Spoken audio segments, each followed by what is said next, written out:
आप देखें हमारे YouTube चैनल मीग्राफी। उम्मीद करता हूँ आप सब लोग खैरियत से होंगे, अपने खाना समेत खुश भी होंगे और महफूज भी होंगे।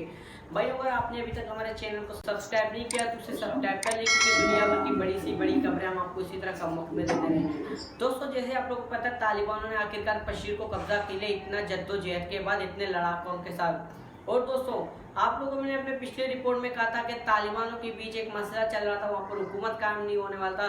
दोस्तों, सारा मसला टल चुका है और वहाँ पर तालिबानों ने अपनी हुकूमत कायम कर दिया है और अपना सारे मिनिस्टरों का लिस्ट जारी किया है। दोस्तों, उसके अंदर टोटल 33 मिनिस्टर है, यानी 33 मिनिस्टर हैं। और उसके अंदर इनके ओहदा क्या क्या है और शख्स कौन है, ये हम आपको बताएंगे। दोस्तों, जैसे सोशल मीडिया पे आजकल बड़ा वायरल चल रहा है, कुछ तस्वीर किसी और शख्स के होते हैं और वो शख्स जो है ना कोई और होता है और नाम किसी और शख्स के बोल रहे होते हैं। दोस्तों, इसके अंदर मैं आपको जो है ना बिल्कुल गाइड करूंगा, एक एक शख्स के बारे में बताऊंगा और एक एक शख्स के बारे में मिनिस्ट्री बताऊंगा और उस शख्स का मैं आपको तस्वीर दिखाऊंगा। दोस्तों, जैसे आपको पता है, पशीर पे लगातार जंग चल रहा था, वहां पर पशीर को आहिस्ता आहिस्ता तालिबान कब्जा करते जा रहे थे, मगर तालिबान ने पशीर को तो कब्जा कर लिया, मगर वहां से अहमद मसूदी गायब हो गया। दोस्तों, ये तो एक बहुत बड़ा झटका जो है तालिबान को लग चुका है। दोस्तों, इतना ही नहीं, और मैं आपको बता दूं, तालिबानों के बीच अभी भी इतनी नाराजगी तो है, आखिरकार एक दूसरे से अब वो इतने मिलते जुलते नहीं है जिस तरह वो पहले थे। दोस्तों, तालिबान अभी हम और आप समझ रहे हैं कि तालिबान सिर्फ एक ग्रुप है, मगर ऐसा कोई बात नहीं है। दोस्तों, चंद ऐसे ग्रुप थे जो एक साथ मिलकर तालिबान बने। जैसे मैं आपको सबसे पहले बता दूं, अल कायदा जो मुल्ला उमर के टाइम से था, यानी उसामा बिन लादेन के टाइम पे था, अल कायदा ग्रुप इसके अंदर है। अल कायदा के साथ मुल्ला बरादर का ग्रुप है, अखंड ग्रुप है, अक्कानी ग्रुप है और ऐसे चंद ग्रुप है जो एक साथ इकट्ठा होकर यानी तालिबान बन गए थे। अब ठीक इसी तरह जो है ना पशीर के लड़ाकार भी ऐसे थे, कुछ मिलिट्री के लोग थे और कुछ ऐसे आम से शहरी थे जो एक साथ मिलकर इकट्ठा होकर जंगजू बन गए तालिबान के खिलाफ। अब आहिस्ता आहिस्ता कुछ तो जंगजू भाग गए थे और कुछ जो है ना मारे गए थे और कुछ भाग गए थे और कुछ भाग गए थे और पहाड़ों की तरफ भाग गए थे, मगर पहाड़ों के अंदर जाके जो है ना अहमद मसूद कहीं गायब हो गए थे। अब ये तो बहुत बड़ा झटका लग गया तालिबानों को। दोस्तों, इनको तो हम साइड में रखते हैं, हम आपको आगे मुद्दे की तरफ, जो इस वीडियो के बनाने का मकसद, वो मिनिस्टर कौन है, उनके तस्वीरें देंगे और उनका आपको नाम बताएंगे। दोस्तों, शुरू करते हैं वीडियो। दोस्तों, सबसे पहले हम बता दें आपको वजीर आजम कौन बना है और सुप्रीम लीडर को क्या हुआ है क्या नहीं। दोस्तों, इस मिनिस्टर के बारे में हम आपको बताएंगे, फिर उनके बारे में बताएंगे। दोस्तों, सबसे पहले हम बताएंगे वजीर आजम किसको बना दिया है। मुल्ला मोहम्मद असन अकंड को वजीर आजम बना दिया गया है और उसके बाद मुल्ला अब्दुल गनी को यानी deputy minister, first deputy minister बना दिया है। जो पहले वजीर आजम थे मुल्ला अब्दुल हसन अकंड, और नायब वजीर आजम पहले नंबर के हैं मुल्ला अब्दुल गनी बरादर, और तीसरे नंबर पे मौलवी अब्दुल सलाम अनाफी, ये दूसरे नायब वजीर आजम है। ये हो गए तीनों वजीर आजम, सही है। फिर उसके बाद है मौलवी मोहम्मद याकूब मुजाहिद, यानी मुल्ला उमर के साहबजादे, डिफेंस मिनिस्टर्स को बना दिया गया है। और उसके बाद है मौलवी सिराजुद्दीन अक्खानी, मिनिस्टर ऑफ इंटरर, यानी वजीर दाखिला, इसको बना दिया गया है। और उसके बाद है मौलवी Aamir Khan मुत्ताकी, minister of foreign affair, वजीर कारजा, इसको बना दिया गया है। फिर उसके बाद है मुल्ला हिदायतुल्लाह बदरी, तो इसको मिनिस्टर ऑफ फाइनेंस बना दिया गया, यानी वजीर खजाना, इसको बना दिया गया है। फिर उसके बाद आता है शेख मौलवी Noorullah Munir, minister of education, यानी इसको वजीर तालीम बना दिया गया है। दोस्तों, उसके बाद आता है फिर Mullah Khairullah Khairkhwa, minister of information and broadcasting, यानी वजीर इत्तलात, इसको बना दिया गया है। दोस्तों, इसके बाद मैं आपको बता दूं Qari Din Mohammad Hanif, minister of economy affair बना दिया है। फिर उसके बाद आता है Maulvi Noor Mohammad Saqib, minister of Hajj and Awqaf. दोस्तों, ये आप इस्लामी स्टेट के अंदर पहला ऐसे वजीर देख रहे हैं। दोस्तों, इसको इस ओहदे के मतलब क्या और इसको क्यों इस ओहदे पे नाफिज किया है और आखिर क्या वजह है इस्लामी इमारत का। दोस्तों, ये शख्स जो है ना साल तो साल, जैसे आपको पता है, लोग जाते हैं हज उम्रा करने, अब ठीक इसी तरह ये ऐसा एक शख्स बन गया, जब कोई बैरून मुल्क हज करने जाएगा तो उसका लिस्ट इनके हाथ में होगा। ये उन शख्स को साल तो साल जो है ना बेचते रहेंगे हज और उम्रा करने। दोस्तों उम्रा तो कभी भी कर सकते हैं, मगर हज के खिलाफ या औकाफ के खिलाफ जो कुछ भी आप समझ लें, जिससे आप हज और उम्रा लोग करने जाते हैं, उनका सारा मिनिस्टर ये सारा मामला उनके हाथ होगा। दोस्तों इसके बाद मैं आपको बता दूं, मौलवी अब्दुल हकीम शाहरे, मिनिस्टर ऑफ जस्टिस। दोस्तों अब ये शख्स है, इसको दो मिनिस्टर के ऊपर जो है ना बात सामने आ रहा है। एक आया है मिनिस्टर ऑफ जस्टिस और एक मिनिस्टर ऑफ लॉ, यानी एक है वजीर कानून और एक है वजीर इंसाफ। दोस्तों इनको दोनों ओहदे के अंदर बात सामने आ रहा है, मगर अभी तक पक्का नहीं हुआ है इसको बना दिया कौन सा मिनिस्टर। दोस्तों इसके नीचे मैं आपको बता दूं, Noorullah Noori, minister of borders and tribal affair.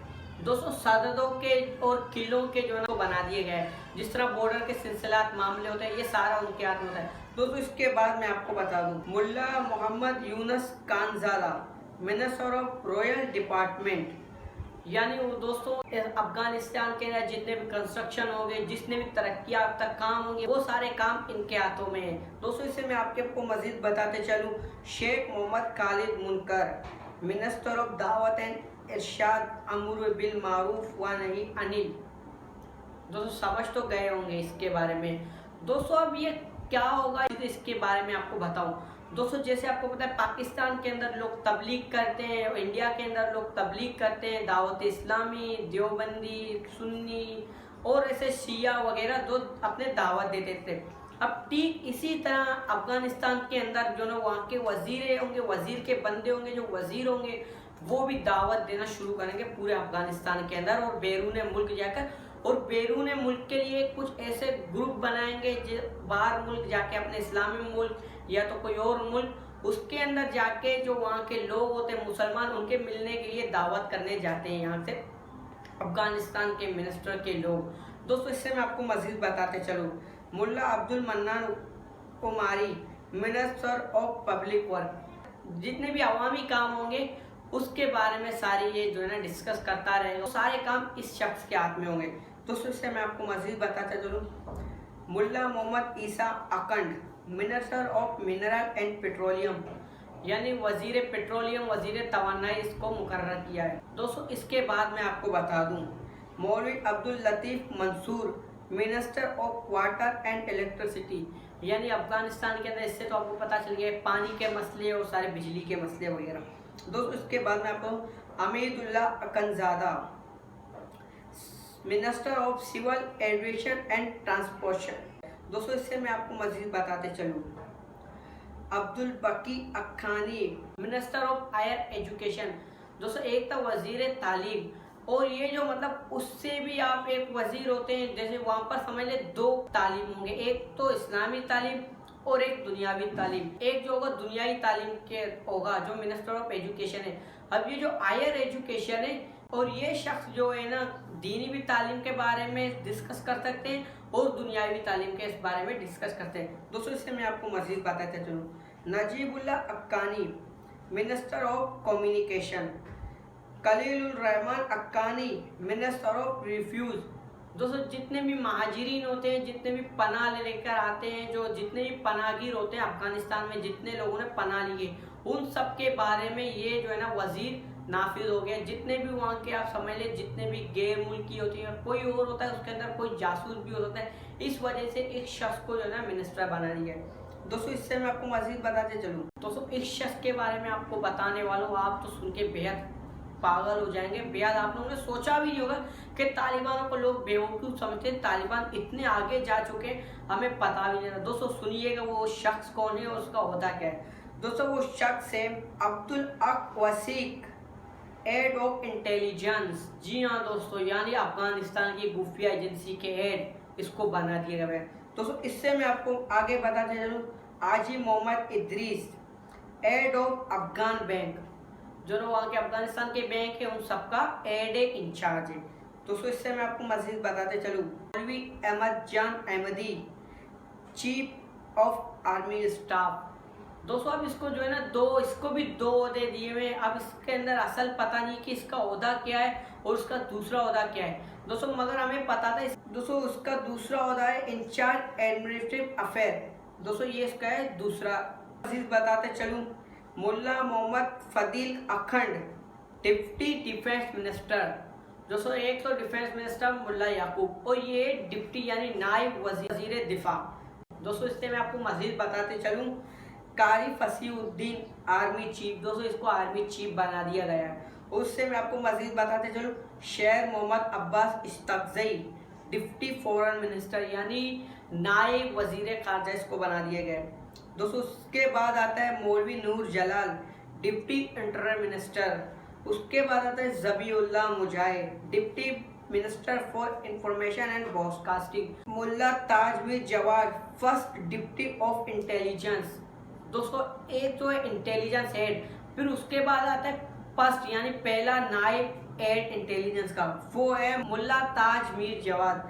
फिर उसके बाद आता है Mulla Rahmatullah Najib administrative deputy of intelligence. दोस्तों ये भी जो है ना इंटेलिजेंस के ही सरबराह हैं। दोस्तों इसके बाद मैं आपको आखिरी बता दूं, Mullah Abdul Haq deputy interior minister narcotics and control. दोस्तों देखे आपने, ये तो सारे थे अफगानिस्तान के 33 वजीर, उनको का ओहदा। अभी ऐसे भी कुछ लोग हैं जिनका ओहदा चेंज करना है, जिनको दो ओहदे लेने का बात चल रहा है। मगर आप लोग एक बात पे तो ऑब्वियसली जो है ना कंफ्यूज होंगे। वो बात ये है कि आखिरकार सोहेल शाहीन का नाम क्यों नहीं आया। सोहेल शाहीन को जब हम लोग सुन रहे थे, देख रहे थे, सोहेल शाहीन तो सब तरफ था। जब तालिबान को हुकूमत कायम हुई था उस टाइम तो सोहेल शाहीन था। तालिबान सोहेल शाहीन क्यों गायब हो गया? दोस्तों इसको मैं आपको बता दूं, मैंने आपको पिछली रिपोर्ट में कहा था कि तालिबान आपस में ही नाराज हो गए थे। तो इस वजह से जो सबसे पहले था नाराज होने वाला था हक्कानी, फिर उसके बाद जो है ना मुल्ला बरादर। जैसे आपको पता है पहले जब बना रहे थे मुल्ला अब्दुल गनी साहब को वहाँ के सदर, और वहाँ पर ईरानी निज़ाम कायम होने वाला था। ईरानी निज़ाम तो होगा मगर ईरान के जितने जो मिनिस्टर होते हैं वो बेशक नहीं होगा। क्यों? क्योंकि हक्कानी ग्रुप इससे बेहद नाराज हो गया।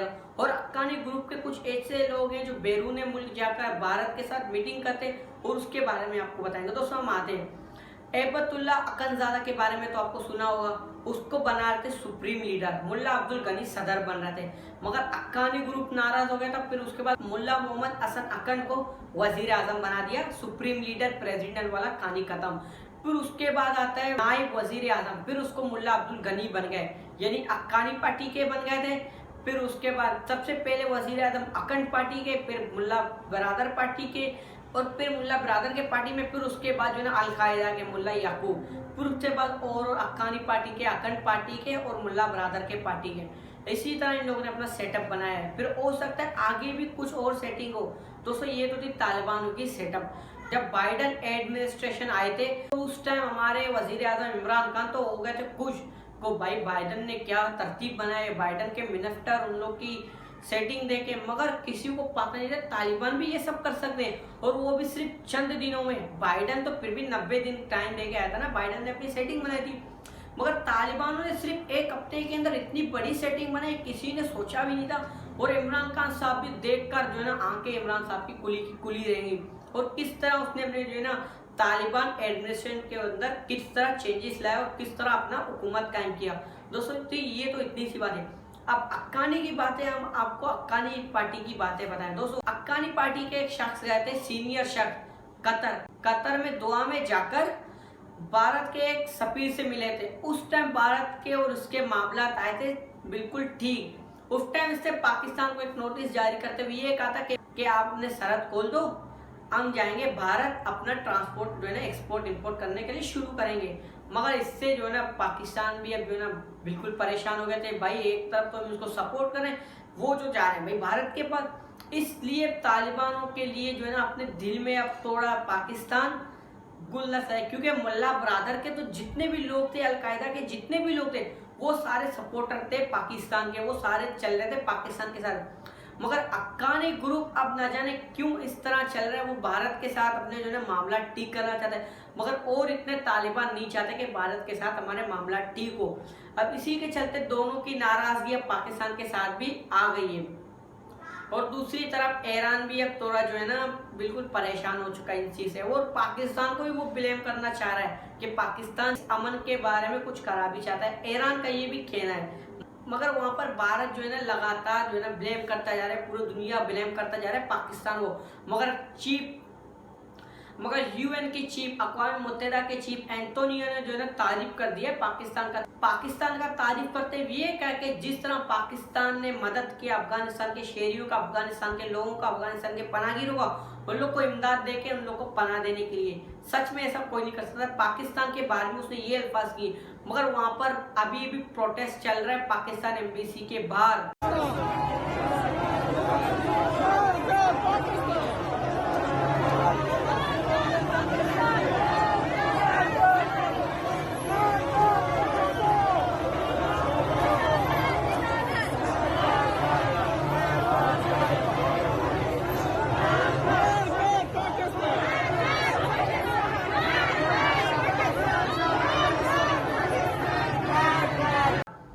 अफगानिस्तान काबुल के अंदर पाकिस्तान एम्बेसी के बाहर औरतों का मार्च चल रहा है, यानी औरतों का धरना चल रहा है, औरतों का प्रोटेस्ट चल रहा है। वो पाकिस्तान के खिलाफ है। सारे फसाद का जड़ आईएसआई को बता रहे हैं, वो सारे फसाद का जड़ पाकिस्तान को बता रहे हैं। दोस्तों ये तो थी अफगानिस्तान के लोगों के बारे में और भारत के लोगों के बारे में। दोस्तों मगर कुछ लोग जो है ना अभी भी तारीफ कर रहे हैं पाकिस्तान का, कि जिस तरह अमन कायम करने के लिए पाकिस्तान ने अपना किरदार निभाया है, ऐसा कोई और मुल्क निभा नहीं सकता था।